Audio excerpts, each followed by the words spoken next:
Welcome to Salt and Light Canning. I'm Jessica and this is my kitchen. Today I am making some nectarine jam. In this pot I have about 8 cups of partially, mostly frozen nectarines. I'm going to add another 8 cups. I'm also going to add about half a cup of lemon juice. I'm going to put this on the stove and I'm probably going to add about 2 cups of filtered water and get this started heating up. So my fruit has been boiling and now I'm going to take my immersion blender and just zhuzh it up a little bit. You don't have to do this. I like to do this. If you don't like to do it, guess what? Don't do it.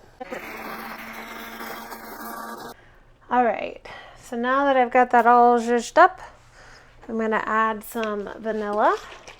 You don't have to. You can add whatever kind of spices and stuff you want. I think that's about 2 tablespoons. I'm going to add some ginger.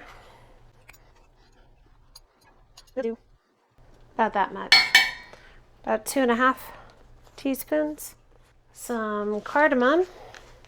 Not very much because it'll kind of taste like soap and I don't want to do that. So about a teaspoon. And a little bit of ground clove because it's really strong. So about a teaspoon, a little less. I'm going to get this all stirred up. I'm also going to add a little dab of butter to help with any foam. So if you've seen my jam videos before, you know I don't skim the foam. I just don't do it.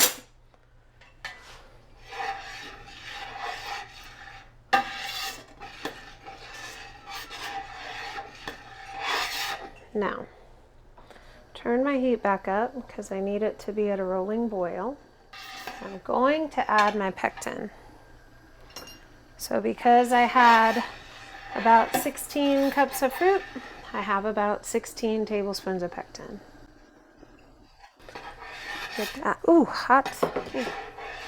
Even when you're careful, your jam can pop out on you, so just be careful. Get that all stirred in. You're going to want to bring it to a boil that you can't stir down.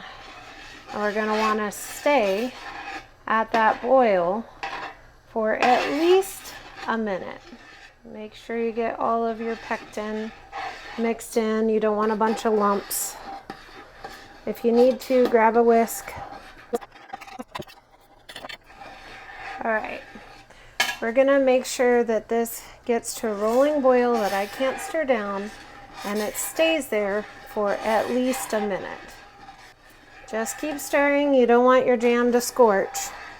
It is really not salvageable at that point. You have to start over. Now, I just watched my little clock right here. It tells me it's been about a minute. So now what I'm going to do is I'm going to add my sugar. Now when making jam, you add your sugar all at once. Get that stirred in. And we'll bring it back to a boil that I can't stir down for at least a minute. I'm going to tell you the most important rule of jam making: don't walk away from your jam. Otherwise it ends up over your pot and all over the floor. You're trying to keep your dog from licking it and burning themselves because it's hot as lava. But you just went to answer the door for the UPS guy. Mr. UPS guy can wait, okay? So one way to check your set is with a frozen spoon. When you see it's going to coat your spoon, that is going to set so pretty. Is business. Yummy, yummy, yummy, yummy. Starting to boil, but we're not quite at a boil that I can't stir down. Now that we're at a boil that I can't stir down, I'm going to watch my kitchen clock and let it boil for at least a minute. I'm going to get set up to fill my jars. I'll be back in just a minute. All right, I am going to fill my jars to about 1/4 inch of headspace. I'm going to do my best. Okay, please do your best. Headspace is important, but I also don't stress a whole lot about it. Okay, this is just beautiful and tastes delicious. I'm not going to worry about debubbling because it's really mostly liquid. Wipe the rim of my jar with some vinegar. Get a flat and a ring. Hot. Just too finger tight. Isn't that gorgeous? That is just gorgeous. I love it. I love canning. Everything looks better in a jar. It's just absolutely beautiful. I love being able to preserve the fruit from harvest in the summer and having it for my family all year long. It's just wonderful. When I was a kid and my grandma used to make jam, I used to really not like it because of the little bits of, fruit in it. And now I really like it and I have wonderful memories of her. So it's amazing how your perspective can change. So when you're doing jam, sometimes it can set really, really fast. So you need to move quickly to get it in your jars. I'm going to keep filling jars. I'll be back when I'm doing something else. So I got 26 jars of Nectarine Jam, and my water bath canner is almost full. I have a rack between the second level because I double stacked, and a rack on the bottom to protect my jars. I have water and a splash of vinegar. So I'm going to cover this and bring it to a boil and let it process at a boil for 10 minutes. I'll be back when I'm taking them out. So my jam is finished processing, and I turned everything off and took the lid off, and I've been waiting a few minutes, and now I'm going to take them out.